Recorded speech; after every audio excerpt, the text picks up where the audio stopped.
the connection that y'all have, and I know we talked to you about this last time, do you feel like sometimes, and, you know, we gonna be honest, this is why we separated y'all. I get it. Do you ever feel like you got married too young or like you missed out on anything? Like, I know at this age now you probably feel like, you know, this is where I'm supposed to be. Yeah. There's no regrets, but was there ever a moment like in your 20s that you felt like, man, this is a lot to be a wife? Oh, absolutely. I had several.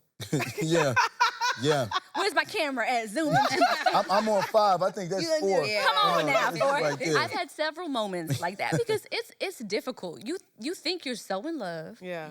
At 18 and 19, you got no responsibilities. You going to school. You got your little job. You doing your little road trips during spring break. Like, for me in that moment, I was in this utopia, essentially.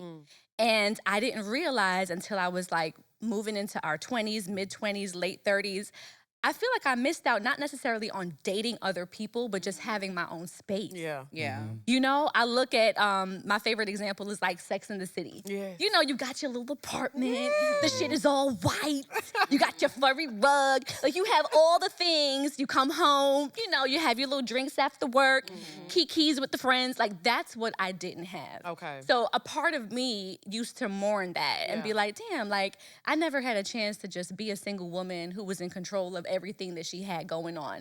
I had essentially a crutch in my husband because if things didn't work out for me in like a certain job atmosphere or something, I had somebody to fall back on, which I realize now was a blessing in disguise because it's so much easier to do things. Trying to sell that thing. Girl, doing something strange for a little change. Yeah, you know, so I just, you might have saved me from myself. You never know. Because I promise y'all, when I went to college, okay, this was 2002? Yeah, 2002. Aging myself, Lord. But yeah, I was ready to get out of my, you know, very sheltered, overprotective, very Caribbean household. Okay. Yeah. And I'm not gonna lie, I was ready to wild the fuck out. Yeah. You know what I'm saying? I was like, I'm going to college. I'm gonna be on campus. Yeah. You know, I'm gonna be at all the parties. I'm gonna be doing all the things, right? So I was looking forward to that. And then literally going into my first semester transferring to Hofstra is when I met him at this banquet. Yeah. And we both fought the idea of being together so much because I didn't want no man. Like, I didn't want to be locked down. I wanted to experience life. I wanted to see who Khadeen was. I wanted to know me as an individual. What do you like? What don't you like? Without being impacted by anyone else. Right. So when we met each other, there were so many moments where we were just like, we don't want this. Yeah. And as much as so many times we tried not to be together, and it's like everything We tried. was just pulling. Yeah. You know that song? Together. Every time I try to leave, something keeps pulling pulling me back, telling me I need you in my life. Like, it was literally, that was the soundtrack for us. Yes. I'm gonna embarrass you right now. Why? Why I gotta Hold be on. embarrassed? Hold Why? on. This is what they wanted. on. Don't let them separate us, baby. No. Y'all was smart for this. Y'all was smart for this. So there was this one particular moment in college. It was when I was in grad school, right? First year of grad school. And or it was my second year of grad school. When did you go to the league? Is that my second year? 2006. Okay, so that was my second year of grad Second year. school, right? So, you know, he's over in Detroit doing his thing in the NFL. I still had one more year of grad school to finish. So it was just hard at this point because we had this codependency after being together all those years of college, where we were together every day. We were, sharing an apartment together. Like, we were together, inseparable. We were Mr. and Mrs. Hofstra. And then it went to him essentially now being away in Detroit. Yeah. The distance was one added layer of stress on the relationship. And then when he came back home, we were at odds about a couple things. So I was just like, you know, Devale, like, at this point, I feel like I'm done. Everything that needed to be done is done.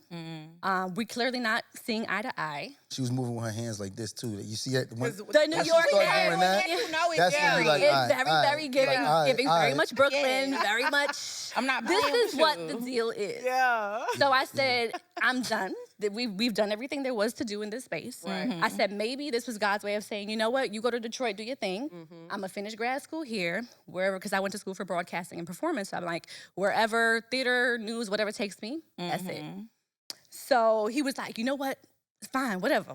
You know, so we going back and forth, and you know, so he packing his suitcase up, shoving stuff in the suitcase, and I'm helping him pack. I'm like dumping shit in there. Right. I was I said, don't touch my stuff. Don't touch my stuff. I'm like, I was being petty. let me give you a hand. I need your help. You know, next thing you know, he go into the fridge, try to take out. I said, leave the groceries. Leave the Trying to groceries. take the bologna. The bologna, honey. She got cold cuts. I didn't get cold cuts. Okay, okay. I gotta leave with. I'm leaving with something. I'm leaving here I with said, something. not you trying to take the groceries. So it was dead winter. It was like late January, February in New York. So it was blizzard out in Long Island, right? You know I'm going with this, start laughing. So yeah, it's like blizzard outside or whatever. So I'm thinking to myself, to be honest, because there's always that part of you that's just like, I really want him to just stay. Yeah. You know? Want him to fight a little Yeah, bit. fight a After little we bit. throw a fit, he's like, he needs I'm to like, say I need you to fight a Y'all hear little this, bit. fellas? You hear the mind games they play? They psychological love it. terrorists. They psychological hard. terrorists. Now They're we playing all all these in fucking sync. games. Fight for me. Fight for me, please, you know? So he packing his stuff up. I'm helping him or whatever. And I'm like, oh, he really trying to get the fuck up out of here. I'm like, all right, well, fine then. So he packs his suitcase. He opens the door. And then I see the moment of doubt because it's like this much snow outside, right? So I'm just like, sit back waiting to see what he gonna do.